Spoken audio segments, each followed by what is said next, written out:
warahmatullahi wabarakatuh. Kami dari kelompok 2 dengan anggota saya Farah Aulia Prastia, Saya Sabdan Ali Islamuddin.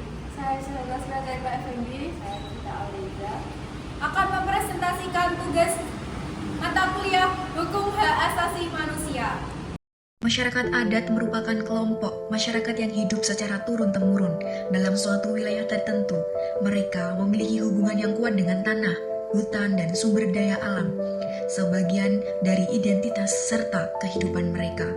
Suatu wilayah masyarakat adat umumnya memiliki beberapa unsur, yaitu adanya komunitas yang hidup secara turun-temurun, memiliki wilayah adat yang jelas, memiliki hukum adat yang masih dipatuhi, memiliki lembaga atau pimpinan adat, serta masih menjalankan tradisi dan nilai budaya yang diwariskan dari leluhur. Wilayah adat bukan hanya tempat tinggal, tetapi juga menjadi bagian dari identitas, budaya, dan keberlangsungan hidup masyarakat adat. Apabila pengadaan tanah dilakukan untuk kepentingan umum, hak warga negara tetap harus dihormati.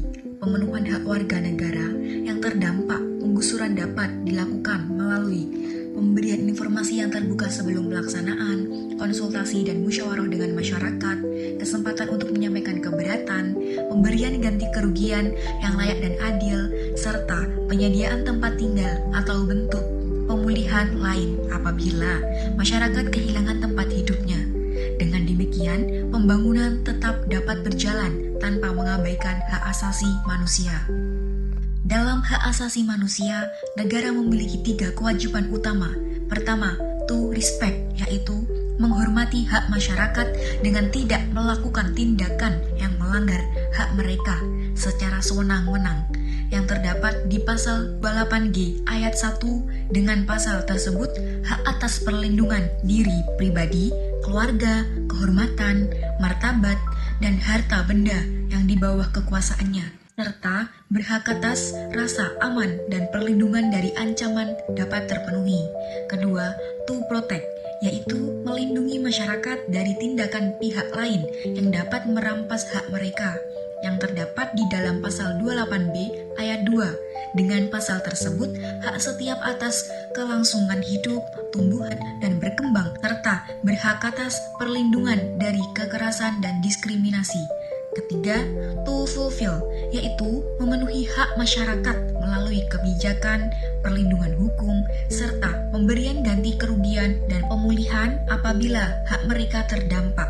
Ketiga, kewajiban tersebut menjadi tanggung jawab negara dalam setiap kebijakan pembangunan yang terdapat di dalam pasal 11 IC CCR ayat 1. Dalam pasal tersebut, hak setiap orang atas standar hidup yang layak bagi dirinya dan keluarganya, termasuk pangan, pakaian, dan perumahan, serta perbaikan kondisi kehidupannya yang terus-menerus.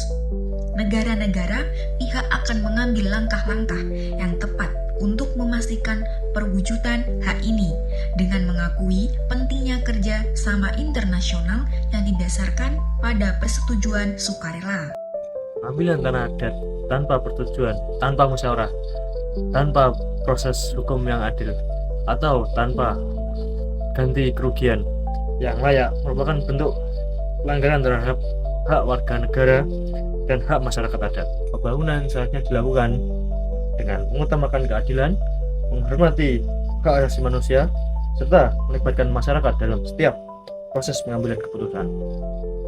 Karena pembangunan yang baik bukan hanya membangun infrastruktur, tetapi juga menjaga hak, martabat, dan masa depan setiap warga negara.